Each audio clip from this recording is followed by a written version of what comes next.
Although Britain, Indonesia, and South Africa vindicated former President Richard Nixon's rollback doctrine, Bennett's administration would revise this strategy quite a bit. Under Bennett, Washington would place greater emphasis on establishing close ties with neutral countries that weren't exactly a part of Germany or Japan's spheres. Of these neutral countries, one that stood out amongst them is the former Axis power of Italy. The Kingdom of Italy had been one of the German Reich's primary allies during the Second World War, and even early into the post-war world order.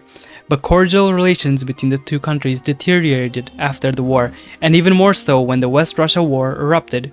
In the end, Italy would leave the Axis to form the triumvirate with Iberia and Turkey. As a fascist state, Italy did not seem like an obvious target for American diplomatic overtures, but this would change with two developments. The first was the disintegration of the triumvirate in early 1962, which saw war erupt between Italy and Turkey, officially cementing Italy's status as a neutral power.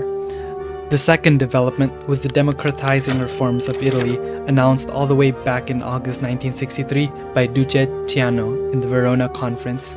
By 1965, Italy had held their first democratic elections, which was won by the centrist Christian Democracy Party.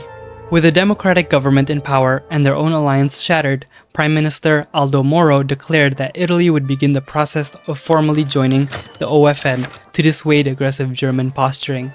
Italy's entry into the OFN would be a major diplomatic victory for the Bennett administration, proving to decision makers and theorists alike that his approach to foreign policy had its merits.